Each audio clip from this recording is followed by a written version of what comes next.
Hi, I'm Iman and I'm from China. Globalization and modernization shortened the distance between places and promoted connection worldwide.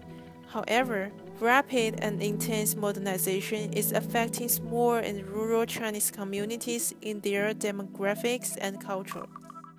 Nowadays, a lot of places which have brilliant culture are out of people's sight and gradually dumped away by the modern world. The loss of culture in China is getting worse and worse. In 2000, there were 3,600,000 traditional communities, but after 10 years, the number dropped to 2,700,000. That means nearly 300 communities disappeared every day.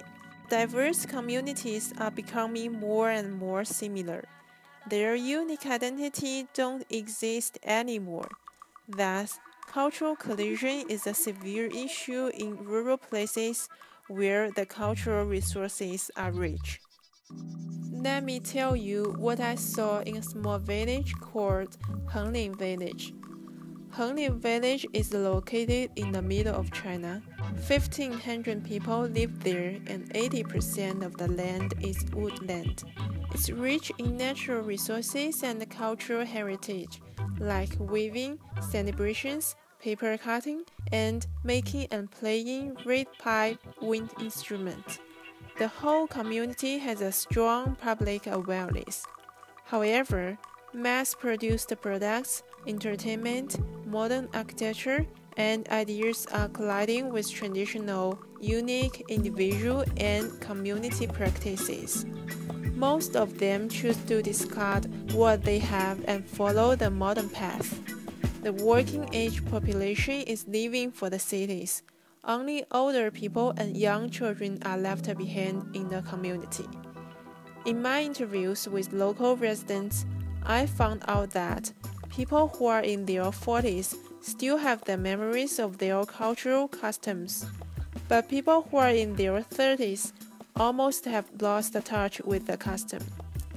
Henglin Village is a typical community in China which is endangered in losing their cultural perspective.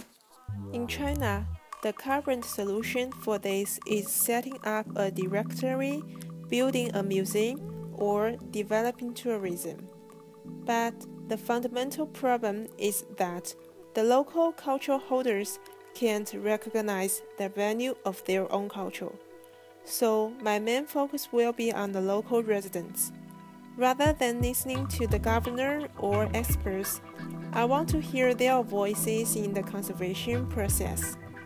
My intervention is to work with them to figure out how to keep some of their traditional practices and at the same time how to adapt some of the practices so that they continue to be a part of a modernizing world. My goal is to keep the culture alive within the community instead of it laying dead behind glass in a museum.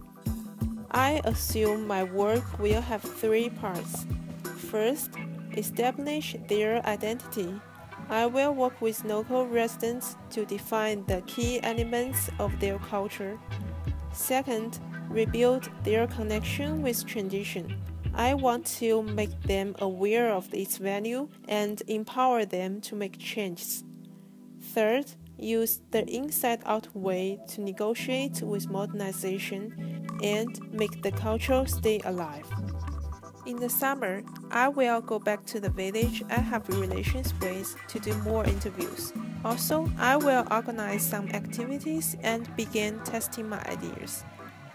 We can't do anything about the communities that have disappeared already. But for the existing 2 million traditional communities, we can't sit still and wait for them to end.